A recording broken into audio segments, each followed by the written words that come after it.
ಮಂಡ್ಯ ಜಿಲ್ಲೆಯಲ್ಲಿ ನೋಡಿ ರಾಷ್ಟ್ರೀಯ ಹೆದ್ದಾರಿಯಲ್ಲೇ ನಿಮಗೆ ಅವೈಜ್ಞಾನಿಕ ಹಂಸನ್ನ ಅಳವಡಿಸಿಬಿಟ್ಟಿದ್ರು ಅಧಿಕಾರಿಗಳು. ಅದಕ್ಕೆ ಒಬ್ಬ ಬೈಕ್ ಸವಾರ ಅಮಾಯಕ ಜೀವ ಬಲಿಯಾಗಿ ಹೋಯಿತು. ಈ ಕುರಿತು ರಿಪಬ್ಲಿಕನ್ ಸುಮ್ಮನೆ ಇತ್ತ? ಖಂಡಿತ ಇಲ್ಲ. ನಿರಂತರವಾಗಿ ವರದಿ ಮಾಡಿದ್ವಿ, ಅವೈಜ್ಞಾನಿಕ ಹಂಸನ್ನ ತೆರವು ಮಾಡಲೇಬೇಕು ಅಂತ ಆಗ್ರಹಿಸಿದ್ವಿ. ಈಗ ರಿಪಬ್ಲಿಕನ್ ವರದಿಗೆ ಅಧಿಕಾರಿಗಳು ಎಚ್ಚೆತ್ತುಕೊಂಡಿದ್ದಾರೆ, ಹಂಸ ತೆರವಿಗೆ ಮುಂದಾಕಿದ್ದಾರಂತೆ. ಸೊ ಹೇಗಿದೆ ಅಲ್ಲಿನ ಪರಿಸ್ಥಿತಿ, ಅಧಿಕಾರಿಗಳ ಕ್ರಮ ಏನು, ಆ ಕುರಿತ ಒಂದು ರಿಪೋರ್ಟ್ ಅನ್ನ, ಪ್ರತ್ಯಕ್ಷ ವರದಿಯನ್ನ ನಮ್ಮ ಪ್ರತಿನಿಧಿ ಕೊಟ್ಟಿದ್ದಾರೆ, ನೋಡ್ಕೊಂಡು ಬರೋಣ. ಬೆಂಗಳೂರು ಮೈಸೂರು ಹಳೆ ಹೆದ್ದಾರಿಯಲ್ಲಿದ್ದಂತಹ ಅವೈಜ್ಞಾನಿಕ ಹಂಪ್ನಿಂದಾಗಿ ಯುವಕನೊಬ್ಬ ಬಲಿಯಾಗಿದ್ದ. ರಾಷ್ಟ್ರೀಯ ಹೆದ್ದಾರಿ ಪ್ರಾಧಿಕಾರದ ಅಧಿಕಾರಿಗಳ ನಿರ್ಲಕ್ಷ್ಯದ ಬಗ್ಗೆ ನೆನೆಯಷ್ಟೇ ರಿಪಬ್ಲಿಕ್ ಕನ್ನಡ ವಿಸ್ತೃತ ವರದಿಯನ್ನ ಬಿತ್ತರಿಸಿತ್ತು. ನಮ್ಮ ವರದಿ ಬಿತ್ತರ ಆದ ಬಳಿಕ ಅಧಿಕಾರಿಗಳು ಎಚ್ಚೆತ್ತುಕೊಂಡಿದ್ದಾರೆ. ಅವೈಜ್ಞಾನಿಕವಾಗಿ ನಿರ್ಮಿಸಿದಂತ ಹಂಪನ್ನ ತೆರವುಗೊಳಿಸಿದ್ದಾರೆ. ಸದ್ಯ ನಾನು ಆ ಸ್ಥಳದಲ್ಲಿದ್ದೀನಿ. ದೃಶ್ಯದಲ್ಲಿ ಗಮನಿಸಬಹುದು, ಮಂಡ್ಯದ ಹೊರವಲಯದಲ್ಲಿರುವಂತಹ ವಿಸಿ ಫಾರಂ ಗೇಟ್ ಬಳಿ ಅಪಘಾತಗಳು ಸಂಭವಿಸುತ್ತಿದ್ವು. ಅಪಘಾತಗಳನ್ನ ತಡೆಯೋ ನಿಟ್ಟಿನಲ್ಲಿ ಈ ಭಾಗದಲ್ಲಿ ಅಂದ್ರೆ ಮೈಸೂರಿನಿಂದ ಬರುವಂತ ವಾಹನಗಳು ಹೆಚ್ಚಾಗಿ ಅಪಘಾತಗಳಾಗ್ತಿದ್ದು ಅನ್ನೋ ಕಾರಣಕ್ಕಾಗಿ ಇಲ್ಲಿ ಒಂದು ಹಂಪನ್ನ ನಿರ್ಮಾಣ ಮಾಡಲಾಗಿತ್ತು. ಆದ್ರೆ ಅವೈಜ್ಞಾನಿಕವಾಗಿ ಹಂಪನ್ನ ನಿರ್ಮಾಣ ಮಾಡಿದ್ರಿಂದಾಗಿ ಇಲ್ಲಿ ಅಪಘಾತಗಳ ಸಂಖ್ಯೆ ಮತ್ತಷ್ಟು ಹೆಚ್ಚಾಗಿತ್ತು. ಎತ್ತರವಾಗಿ ಹಂಪನ್ನ ನಿರ್ಮಾಣ ಮಾಡುವ ಜೊತೆಗೆ ವೈಟ್ ಟ್ಯಾಪಿಂಗ್ ಅನ್ನ ಹಾಕಿರ್ಲಿಲ್ಲ. ಇಲ್ಲಿ ಹಂಪಿದೆ ಅನ್ನೋದ್ರ ಬಗ್ಗೆ ಏನೋ ಸೂಚನಾ ಫಲಕ ಇರಲಿಲ್ಲ. ಹಾಗಾಗಿ ಅಪಘಾತಗಳ ಸಂಖ್ಯೆ ಮತ್ತಷ್ಟು ಹೆಚ್ಚಾಗಿತ್ತು. ಕಳೆದ ಶುಕ್ರವಾರವಷ್ಟೇ ಮಂಡ್ಯ ತಾಲೂಕಿನ ದ್ಯಾಪಸಂದ್ರದ ರೋಹಿತ್ ಎಂಬಾತ ಬೈಕ್ ಅಪಘಾತದಿಂದ ಮೃತಪಟ್ಟಿದ್ದ. ರಾತ್ರಿ ವೇಳೆ ಬರ್ತಿದ್ದಂತ ರೋಹಿತ್ಗೆ ಇಲ್ಲಿ ಹಂಪಿದೆ ಅನ್ನೋದು ಗೊತ್ತಾಗ್ಲಿಲ್ಲ. ಆ ಸಂದರ್ಭದಲ್ಲಿ ನಿಯಂತ್ರಣ ತಪ್ಪಿ ಬೈಕಿಂದ ಕೆಳಗಡೆ ಬಿದ್ದು ಮೃತಪಟ್ಟಿದ್ದ. ಈ ಬಗ್ಗೆ ಸಿಸಿಟಿವಿ ದೃಶ್ಯ ಸಹಿತ ರಿಪಬ್ಲಿಕ್ ಕನ್ನಡ ನಿನ್ನೆಯಷ್ಟೇ ಸುದ್ದಿಯನ್ನ ಪ್ರಸಾರ ಮಾಡಿತ್ತು.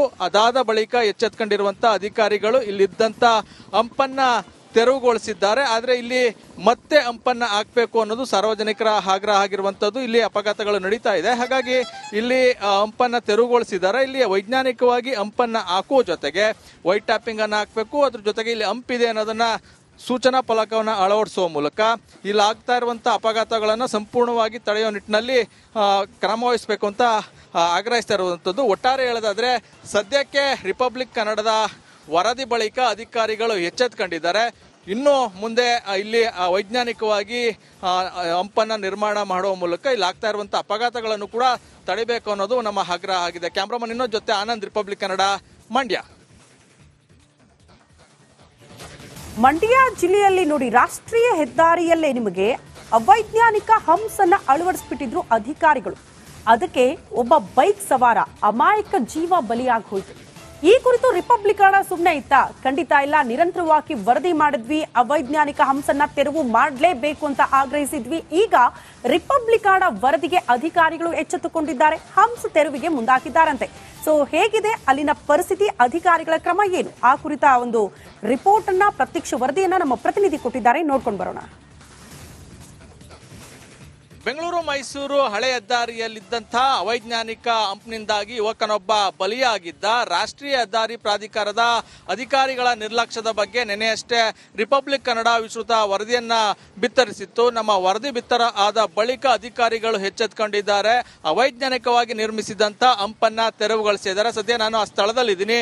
ದೃಶ್ಯದಲ್ಲಿ ಗಮನಿಸಬಹುದು, ಮಂಡ್ಯದ ಹೊರವಲಯದಲ್ಲಿರುವಂತಹ ವಿಸಿ ಫಾರಂ ಗೇಟ್ ಬಳಿ ಅಪಘಾತಗಳು ಸಂಭವಿಸುತ್ತಿದ್ವು. ಅಪಘಾತಗಳನ್ನ ತಡೆಯೋ ನಿಟ್ಟಿನಲ್ಲಿ ಈ ಭಾಗದಲ್ಲಿ ಅಂದ್ರೆ ಮೈಸೂರಿನಿಂದ ಬರುವಂತ ವಾಹನಗಳು ಹೆಚ್ಚಾಗಿ ಅಪಘಾತಗಳಾಗ್ತಿದ್ದು ಅನ್ನೋ ಕಾರಣಕ್ಕಾಗಿ ಇಲ್ಲಿ ಒಂದು ಹಂಪನ್ನ ನಿರ್ಮಾಣ ಮಾಡಲಾಗಿತ್ತು. ಆದ್ರೆ ಅವೈಜ್ಞಾನಿಕವಾಗಿ ಹಂಪನ್ನ ನಿರ್ಮಾಣ ಮಾಡಿದ್ರಿಂದಾಗಿ ಇಲ್ಲಿ ಅಪಘಾತಗಳ ಸಂಖ್ಯೆ ಮತ್ತಷ್ಟು ಹೆಚ್ಚಾಗಿತ್ತು. ಎತ್ತರವಾಗಿ ಹಂಪನ್ನ ನಿರ್ಮಾಣ ಮಾಡುವ ಜೊತೆಗೆ ವೈಟ್ ಟ್ಯಾಪಿಂಗ್ ಅನ್ನ ಹಾಕಿರ್ಲಿಲ್ಲ. ಇಲ್ಲಿ ಹಂಪಿದೆ ಅನ್ನೋದ್ರ ಬಗ್ಗೆ ಏನೋ ಸೂಚನಾ ಫಲಕ ಇರಲಿಲ್ಲ. ಹಾಗಾಗಿ ಅಪಘಾತಗಳ ಸಂಖ್ಯೆ ಮತ್ತಷ್ಟು ಹೆಚ್ಚಾಗಿತ್ತು. ಕಳೆದ ಶುಕ್ರವಾರವಷ್ಟೇ ಮಂಡ್ಯ ತಾಲೂಕಿನ ದ್ಯಾಪಸಂದ್ರದ ರೋಹಿತ್ ಎಂಬಾತ ಬೈಕ್ ಅಪಘಾತದಿಂದ ಮೃತಪಟ್ಟಿದ್ದ. ರಾತ್ರಿ ವೇಳೆ ಬರ್ತಿದ್ದಂತ ರೋಹಿತ್ಗೆ ಇಲ್ಲಿ ಹಂಪಿದೆ ಅನ್ನೋದು ಗೊತ್ತಾಗ್ಲಿಲ್ಲ. ಆ ಸಂದರ್ಭದಲ್ಲಿ ನಿಯಂತ್ರಣ ತಪ್ಪಿ ಬೈಕಿಂದ ಕೆಳಗಡೆ ಬಿದ್ದು ಮೃತಪಟ್ಟಿದ್ದ. ಈ ಬಗ್ಗೆ ಸಿಸಿಟಿವಿ ದೃಶ್ಯ ಸಹಿತ ರಿಪಬ್ಲಿಕ್ ಕನ್ನಡ ನಿನ್ನೆಯಷ್ಟೇ ಸುದ್ದಿಯನ್ನ ಪ್ರಸಾರ ಮಾಡಿತ್ತು. ಅದಾದ ಬಳಿಕ ಎಚ್ಚೆತ್ತುಕೊಂಡಿರುವಂತ ಅಧಿಕಾರಿಗಳು ಇಲ್ಲಿದ್ದಂತ ಹಂಪನ್ನ ತೆರವುಗೊಳಿಸಿದ್ದಾರೆ. ಆದರೆ ಇಲ್ಲಿ ಮತ್ತೆ ಹಂಪನ್ನ ಹಾಕಬೇಕು ಅನ್ನೋದು ಸಾರ್ವಜನಿಕರ ಆಗ್ರಹ ಆಗಿರುವಂತದ್ದು. ಇಲ್ಲಿ ಅಪಘಾತಗಳು ನಡೀತಾ ಇದೆ, ಹಾಗಾಗಿ ಇಲ್ಲಿ ಹಂಪನ್ನ ತೆರವುಗೊಳಿಸಿದ್ದಾರೆ. ಇಲ್ಲಿ ವೈಜ್ಞಾನಿಕವಾಗಿ ಹಂಪನ್ನ ಹಾಕುವ ಜೊತೆಗೆ ವೈಟ್ ಟ್ಯಾಪಿಂಗ್ ಅನ್ನ ಹಾಕಬೇಕು, ಅದ್ರ ಜೊತೆಗೆ ಇಲ್ಲಿ ಹಂಪಿದೆ ಅನ್ನೋದನ್ನ ಸೂಚನಾ ಫಲಕವನ್ನು ಅಳವಡಿಸುವ ಮೂಲಕ ಇಲ್ಲಿ ಆಗ್ತಾ ಇರುವಂತಹ ಅಪಘಾತಗಳನ್ನು ಸಂಪೂರ್ಣವಾಗಿ ತಡೆಯುವ ನಿಟ್ಟಿನಲ್ಲಿ ಕ್ರಮ ವಹಿಸಬೇಕು ಅಂತ ಆಗ್ರಹಿಸ್ತಾ ಇರುವಂತದ್ದು. ಒಟ್ಟಾರೆ ಹೇಳೋದಾದ್ರೆ ಸದ್ಯಕ್ಕೆ ರಿಪಬ್ಲಿಕ್ ಕನ್ನಡದ ವರದಿ ಬಳಿಕ ಅಧಿಕಾರಿಗಳು ಎಚ್ಚೆತ್ತುಕೊಂಡಿದ್ದಾರೆ. ಇನ್ನು ಮುಂದೆ ಇಲ್ಲಿ ವೈಜ್ಞಾನಿಕವಾಗಿ ಹಂಪನ್ನ ನಿರ್ಮಾಣ ಮಾಡುವ ಮೂಲಕ ಇಲ್ಲಿ ಆಗ್ತಾ ಇರುವಂತಹ ಅಪಘಾತಗಳನ್ನು ಕೂಡ ತಡಿಬೇಕು ಅನ್ನೋದು ನಮ್ಮ ಆಗ್ರಹ ಆಗಿದೆ. ಕ್ಯಾಮ್ರಾಮನ್ ಇನ್ನೊಂದು ಜೊತೆ ಆನಂದ್, ರಿಪಬ್ಲಿಕ್ ಕನ್ನಡ, ಮಂಡ್ಯ. ಮಂಡ್ಯ ಜಿಲ್ಲೆಯಲ್ಲಿ ನೋಡಿ, ರಾಷ್ಟ್ರೀಯ ಹೆದ್ದಾರಿಯಲ್ಲೇ ನಿಮಗೆ ಅವೈಜ್ಞಾನಿಕ ಹಂಸನ್ನ ಅಳವಡಿಸ್ಬಿಟ್ಟಿದ್ರು ಅಧಿಕಾರಿಗಳು. ಅದಕ್ಕೆ ಒಬ್ಬ ಬೈಕ್ ಸವಾರ ಅಮಾಯಕ ಜೀವ ಬಲಿಯಾಗಿ ಹೋಯಿತು. ಈ ಕುರಿತು ರಿಪಬ್ಲಿಕ್ ಕನ್ನಡ ಸುಮ್ಮನೆ ಇತ್ತ? ಖಂಡಿತ ಇಲ್ಲ. ನಿರಂತರವಾಗಿ ವರದಿ ಮಾಡಿದ್ವಿ, ಅವೈಜ್ಞಾನಿಕ ಹಂಸನ್ನ ತೆರವು ಮಾಡಲೇಬೇಕು ಅಂತ ಆಗ್ರಹಿಸಿದ್ವಿ. ಈಗ ರಿಪಬ್ಲಿಕ್ ಕನ್ನಡ ವರದಿಗೆ ಅಧಿಕಾರಿಗಳು ಎಚ್ಚೆತ್ತುಕೊಂಡಿದ್ದಾರೆ, ಹಂಸ ತೆರವಿಗೆ ಮುಂದಾಕಿದ್ದಾರಂತೆ. ಸೊ ಹೇಗಿದೆ ಅಲ್ಲಿನ ಪರಿಸ್ಥಿತಿ, ಅಧಿಕಾರಿಗಳ ಕ್ರಮ ಏನು, ಆ ಕುರಿತ ಒಂದು ರಿಪೋರ್ಟ್ ಅನ್ನ, ಪ್ರತ್ಯಕ್ಷ ವರದಿಯನ್ನ ನಮ್ಮ ಪ್ರತಿನಿಧಿ ಕೊಟ್ಟಿದ್ದಾರೆ, ನೋಡ್ಕೊಂಡು ಬರೋಣ. ಬೆಂಗಳೂರು ಮೈಸೂರು ಹಳೆ ಹೆದ್ದಾರಿಯಲ್ಲಿದ್ದಂತಹ ಅವೈಜ್ಞಾನಿಕ ಹಂಪ್ನಿಂದಾಗಿ ಯುವಕನೊಬ್ಬ ಬಲಿಯಾಗಿದ್ದ. ರಾಷ್ಟ್ರೀಯ ಹೆದ್ದಾರಿ ಪ್ರಾಧಿಕಾರದ ಅಧಿಕಾರಿಗಳ ನಿರ್ಲಕ್ಷ್ಯದ ಬಗ್ಗೆ ನೆನೆಯಷ್ಟೇ ರಿಪಬ್ಲಿಕ್ ಕನ್ನಡ ವಿಸ್ತೃತ ವರದಿಯನ್ನ ಬಿತ್ತರಿಸಿತ್ತು. ನಮ್ಮ ವರದಿ ಬಿತ್ತರ ಆದ ಬಳಿಕ ಅಧಿಕಾರಿಗಳು ಎಚ್ಚೆತ್ತುಕೊಂಡಿದ್ದಾರೆ. ಅವೈಜ್ಞಾನಿಕವಾಗಿ ನಿರ್ಮಿಸಿದಂತ ಹಂಪನ್ನ ತೆರವುಗೊಳಿಸಿದ್ದಾರೆ. ಸದ್ಯ ನಾನು ಆ ಸ್ಥಳದಲ್ಲಿದ್ದೀನಿ.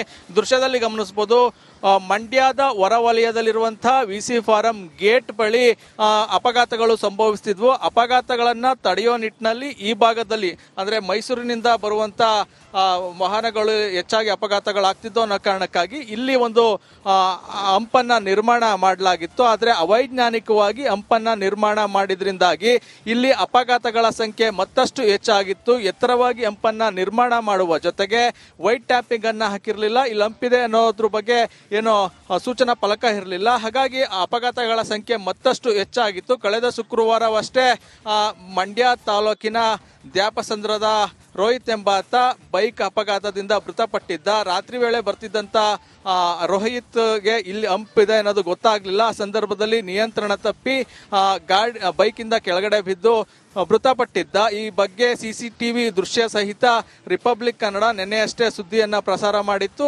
ಅದಾದ ಬಳಿಕ ಎಚ್ಚೆತ್ತುಕೊಂಡಿರುವಂತ ಅಧಿಕಾರಿಗಳು ಇಲ್ಲಿದ್ದಂತ ಹಂಪನ್ನ ತೆರವುಗೊಳಿಸಿದ್ದಾರೆ. ಆದರೆ ಇಲ್ಲಿ ಮತ್ತೆ ಹಂಪನ್ನ ಹಾಕಬೇಕು ಅನ್ನೋದು ಸಾರ್ವಜನಿಕರ ಆಗ್ರಹ ಆಗಿರುವಂತದ್ದು. ಇಲ್ಲಿ ಅಪಘಾತಗಳು ನಡೀತಾ ಇದೆ, ಹಾಗಾಗಿ ಇಲ್ಲಿ ಹಂಪನ್ನ ತೆರವುಗೊಳಿಸಿದ್ದಾರೆ. ಇಲ್ಲಿ ವೈಜ್ಞಾನಿಕವಾಗಿ ಹಂಪನ್ನ ಹಾಕುವ ಜೊತೆಗೆ ವೈಟ್ ಟ್ಯಾಪಿಂಗ್ ಅನ್ನ ಹಾಕಬೇಕು, ಅದ್ರ ಜೊತೆಗೆ ಇಲ್ಲಿ ಹಂಪಿದೆ ಅನ್ನೋದನ್ನ ಸೂಚನಾ ಫಲಕವನ್ನು ಅಳವಡಿಸುವ ಮೂಲಕ ಇಲ್ಲಿ ಆಗ್ತಾ ಇರುವಂತಹ ಅಪಘಾತಗಳನ್ನು ಸಂಪೂರ್ಣವಾಗಿ ತಡೆಯುವ ನಿಟ್ಟಿನಲ್ಲಿ ಕ್ರಮ ವಹಿಸಬೇಕು ಅಂತ ಆಗ್ರಹಿಸ್ತಾ ಇರುವಂತದ್ದು. ಒಟ್ಟಾರೆ ಹೇಳೋದಾದ್ರೆ ಸದ್ಯಕ್ಕೆ ರಿಪಬ್ಲಿಕ್ ಕನ್ನಡದ ವರದಿ ಬಳಿಕ ಅಧಿಕಾರಿಗಳು ಎಚ್ಚೆತ್ತುಕೊಂಡಿದ್ದಾರೆ. ಇನ್ನು ಮುಂದೆ ಇಲ್ಲಿ ವೈಜ್ಞಾನಿಕವಾಗಿ ಹಂಪನ್ನ ನಿರ್ಮಾಣ ಮಾಡುವ ಮೂಲಕ ಇಲ್ಲಿ ಆಗ್ತಾ ಇರುವಂತಹ ಅಪಘಾತಗಳನ್ನು ಕೂಡ ತಡಿಬೇಕು ಅನ್ನೋದು ನಮ್ಮ ಆಗ್ರಹ ಆಗಿದೆ. ಕ್ಯಾಮ್ರಾಮನ್ ಇನ್ನೊಂದು ಜೊತೆ ಆನಂದ್, ರಿಪಬ್ಲಿಕ್ ಕನ್ನಡ, ಮಂಡ್ಯ.